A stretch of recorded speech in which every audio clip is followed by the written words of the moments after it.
Então bora lá, jovens, com mais um vídeo do Geopolítica para Iniciantes. Não se esqueça de deixar o like e seguir o canal. Olha, a situação em Cuba está chegando num ponto crítico, talvez o pior desde o colapso da União Soviética. Mas o detalhe é que dessa vez parece que não tem nenhum grande aliado para jogar uma boia de salvação. E as coisas estão acontecendo muito rápido, com consequências gigantescas para toda a região. E para botar mais lenha nessa fogueira, olha só essa declaração do então presidente americano Donald Trump lá em março de 2026. É uma frase forte que já prepara o terreno para a grande pergunta que a gente vai tentar entender aqui. Será que o regime cubano está mesmo com os dias contados? Certo? Então como é que a gente chegou nesse ponto? Vamos mergulhar na estratégia dos Estados Unidos. Sob a administração Trump, a decisão foi de apertar o cerco de uma forma que, olha, poucos governos americanos tinham feito antes. A ideia era bem clara: pressão máxima para forçar uma mudança em Havana. E as coisas aconteceram muito rápido. No comecinho de 2026, a pressão aumentou de um jeito absurdo. Tudo começou ali com a captura do Maduro na Venezuela, o que, de cara, cortou a principal fonte de petróleo subsidiado de Cuba. E não deu nem um mês, e pronto, novas sanções, isolando a ilha ainda mais. E aqui está o pulo do gato, pessoal. O que essa ação americana fez na prática foi criar o primeiro bloqueio naval de verdade contra Cuba desde aquela crise tensa dos mísseis, lá em 1962. Basicamente, cortaram a principal veia de energia que ligava a ilha ao resto do mundo.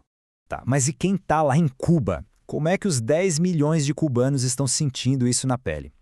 Vamos ver agora, porque o efeito foi imediato e, assim, devastador. Esse gráfico aqui, ele é bem revelador. Dá uma olhada. Cuba só produz uns 40% do que precisa. Ou seja, a ilha depende muito de importação. Cortar os outros 60% que vinham de fora, bom, foi um golpe duríssimo, catastrófico. E a consequência disso? Um apagão, literalmente. A rede elétrica da ilha, que já não era lá essas coisas, simplesmente não aguentou. Imagina só, em um único mês, março, Cuba teve 3 apagões nacionais completos, o país inteiro no escuro. E aí a gente vê o tal do efeito dominó, né? Uma coisa vai puxando a outra, não é só ficar sem luz. É hospital cancelando cirurgia, é bomba d'água que para de funcionar, comida estragando na geladeira. E isso tudo acaba gerando uma fuga de cérebros, com muita gente qualificada indo embora do país. A coisa ficou tão feia, mas tão feia, que o próprio governo cubano, que normalmente não dá o braço a torcer, teve que vir a público e falar: a situação é grave. Quando a própria liderança admite isso, é porque o negócio apertou de verdade. Lembrando, pessoal, deixa o like e se inscreva no canal para ajudar a gente a crescer. Mas nesse tabuleiro de xadrez surgiu uma outra peça importante, um velho conhecido de Cuba, na verdade, a Rússia. E parece que eles não estão muito afim de deixar o antigo parceiro na mão. E o que a Rússia fez? Mandou ajuda. Lá por meados de março, surgiram no radar 2 navios-tanques russos indo direto para Cuba, numa tentativa clara de furar esse bloqueio. O primeiro navio conseguiu entregar a carga, mas o segundo, que levava bem mais petróleo, já estava na mira das sanções.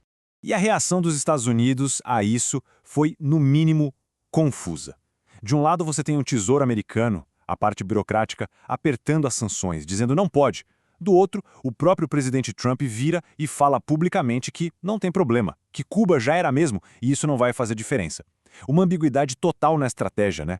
Então, com esse cenário todo, com pressão máxima de um lado e uma ajudinha russa do outro, a gente chega na pergunta que não quer calar. E agora, Cuba? Para onde a ilha vai? Colapso ou tem espaço para negociação? Será que Cuba está mesmo prestes a desmoronar? Porque se a gente olhar os números, a situação é gravíssima. A economia encolhendo mais de 7%, a mortalidade infantil quase dobrando, são sinais muito preocupantes. Mas a verdade, como sempre, é mais complicada. Tem argumentos muito fortes para os dois lados. Por um lado, você vê a economia derretendo, os serviços básicos falhando. Mas por outro, não dá para esquecer que o regime cubano resiste à pressão americana há décadas. Eles têm uma capacidade de improviso e resiliência que é impressionante. E mesmo com conversas acontecendo nos bastidores, o governo cubano já deixou bem claro qual é o limite. Essa fala do vice-chanceler é um recado direto. A gente pode até conversar, mas não vamos negociar o fim do nosso sistema político.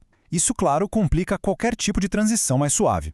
No fim das contas, parece que só existem 2 caminhos possíveis para Cuba, e eles são bem diferentes um do outro. Ou a gente vê um colapso desordenado que pode gerar um caos social e uma crise de refugiados gigantesca, ou uma transição negociada, mais lenta, mais controlada, para tentar evitar essa estabilidade toda.